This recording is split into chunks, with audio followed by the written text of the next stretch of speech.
अच्छा, आप मुझे एक प्रश्न का उत्तर दो। किसान का बेटा किसान क्यों नहीं बनना चाहता?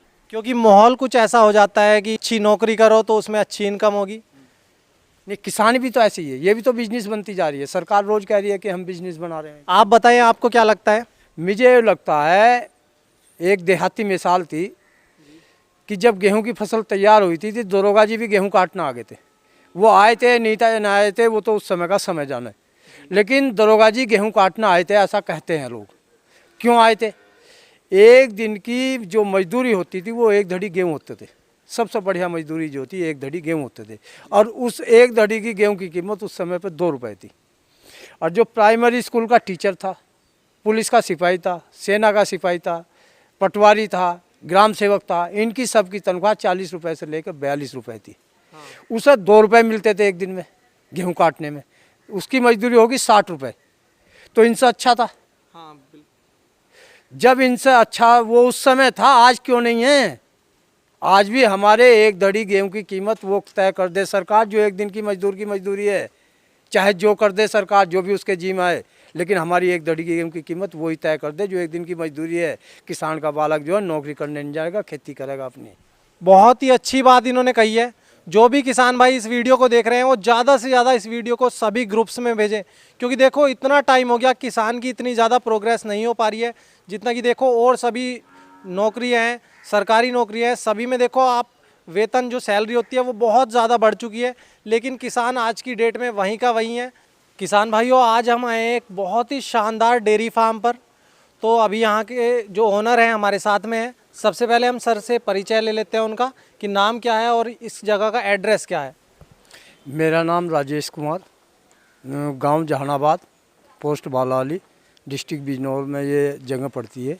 ग्राम पंचायत जहानाबाद है। आप अपने बारे में कुछ बताइए कि आपने इस बिज़नेस को कैसे चुना, या इससे पहले आप क्या करते थे? भाई आज भी खेती करता हूँ, इससे पहले भी खेती करता था, लेकिन यह साइड बिजनेस होने के नाते कि साइड में जो है कुछ करा जाए रोज़गार, तो इसलिए डेयरी फार्म खोला था। सन 90 मैंने जो है एमए किया था इकोनॉमिक्स से। शिक्षित होने के बाद भी मैंने अपना व्यवसाय खेती चुना था, लेकिन खेती भी आज की तारीख में बहुत घाटे का सौदा है। उसकी साइड में जो साइड बिजनेस करी थी, इसकी भी यही हाल है। ये कब आपने स्टार्ट किया था ये डेयरी फार्म? मैंने सन 15 में स्टार्ट किया था। सन 15 में भी दूध का रेट यही था, और फीड का रेट जो है 840 रुपये था। आज फीड का रेट जो है 1650 से लेकर 1700 रुपये है, और दूध का रेट आज भी वही है, इसलिए घाटे का सौदा है। तो देखो, जो भी किसान भाई डेयरी फार्मिंग कर रहे हैं उनको ये सब सिचुएशन पता है, और जो नए फार्मर इस काम में आ रहे हैं उनको थोड़ा पहले सोच लेना है कि उनके आसपास के एरिया में दूध का रेट क्या है, वरना आपने डेयरी फार्म ओपन कर लिया उसमें आपको नुकसान हो जाए तो इससे कोई फ़ायदा नहीं है। ये बहुत ही पुराने डेयरी फार्मर है और बहुत ही ज़्यादा इन्होंने पशु पाल रखे हैं, आप देख भी सकते हो।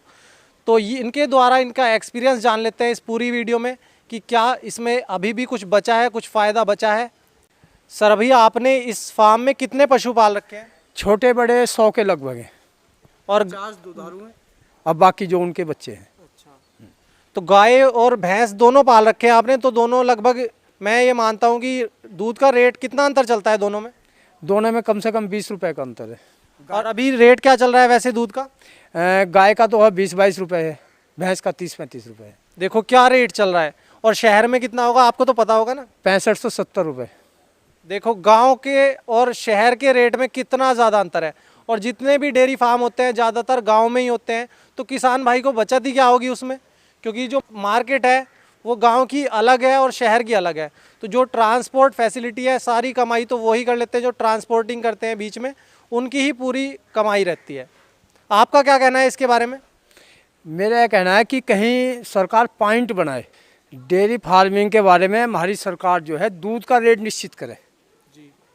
दूध का रेट निश्चित होगा तो किसान को लाभ होगा। दूध में घाटे का सौदा नहीं है, लेकिन हमारे रेट नहीं है। जो हमसे दूध उठा रहा है, जो बिचौलिया है, ना उसे गोबर उठाना है ना उसे चारा गिरना है, लेकिन वो लाभ ले रहा है। और किसान वहीं के वहीं, किसान वहाँ का वहीं है। किसान तो केवल गोबर हटाने में और चारा गिरने में, दूध निकालने में। लाभ तब होगा जब हमारी सरकार हमारे दूध के रेट जो निश्चित करे। हाँ, कुछ सरकार को इस बारे में करना पड़ेगा, करना चाहिए, तभी जो है जानवर की भी कीमत बढ़ेगी और किसान की भी कीमत बढ़ेगी। यानी कुछ नहीं है, घाटे का सौदा है। मेरे पास आप देख रहे हो गाय के कितने पशु हैं, बच्चे भी देखो, उधर बच्चे भी बंधे हुए हैं, सबको मैं बांध कर घास खवा रहा हूँ। लेकिन हमारे समाज की एक धारणा हो गई है कि गाय का दूध तो पी लो लेकिन उसके बच्चे को सड़क पर छोड़ दो, वो लोगों के खेतों का नुकसान करता है। मेरे यहाँ मेरी लगभग 30-35 बीघे चरी है। आवारा पशु यहाँ बालावाली में कम से कम 20-25 घूम रहे हैं, जिन्होंने उस चरी को जो है बिल्कुल तहस नहस कर दिया। मैं इन्हें 100 को क्या कहूँ। हाँ, ये सबसे बड़ी समस्या इस पे भी तो गौर करे कुछ, जो ये आवारा पशु है या तो उसके खिलाफ मुकदमा लिखा जाए जो छोड़ रहा है, या उनकी पकड़ कर कहीं भी, जैसे पशु आश्रय स्थल खुले हुए हैं वे किस काम के हैं, क्यों सरकार का पैसा बर्बाद हो रहा है।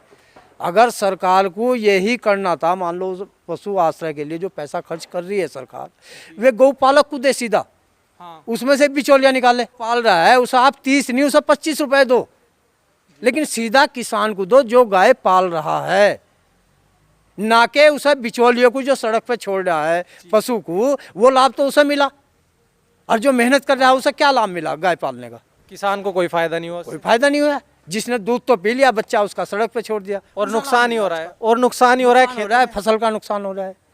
तो इस योजना को सरकार बंद करे, जो पशु आश्रय स्थल खुले हुए हैं इनकी गणना कराए, गौ की कितनी है, और इन्हें जो है किसी ने 2 गाय पाल रखी है उसे 50 रुपए दे दो प्रतिदिन के, वो उसे घास खवाओगा शौक के साथ। हाँ, हमारे एरिया में भी मैंने देखा है बहुत सारे आवारा पशु इस तरह घूम रहे हैं, तो इनसे निजात दिलावे सरकार, हमें सीधा गौ पालक को लाभ देवे, ना के बिचौलिए को। सर, आपने जो ये पशु अपने फार्म में पाल रखे हैं, ये आप कहाँ कहाँ से खरीद करके लाए हो? मैं पंजाब से लाया हूँ, हरियाणा से लाया हूँ, राजस्थान से लाया हूँ। तो मौसम से कोई परेशानी नहीं होती? जैसे यहाँ पर गर्मी भी काफ़ी होती है, तो गर्मियों में थोड़ी प्रॉब्लम तो नहीं होती आपके यहाँ पर? ना ना, ऐसा कुछ नहीं हो, तो मेंटेन हो जाओ, उसमें तो कोई दिक्कत नहीं आती है। लेकिन हाँ, हरियाणा का चारा हमसे अच्छा है, हरियाणा और पंजाब का। और राजस्थान का चारा हमसे घटिया है। जो हरियाणा पंजाब की हमारी भैंस और गाय आएंगी वो हमारे यहाँ आके 2-2.5 किलो दूध कम कर देंगे, और जो राजस्थान की भैंस लाएंगे हम, वो हमारे यहाँ आकर दूध बढ़ा देगी।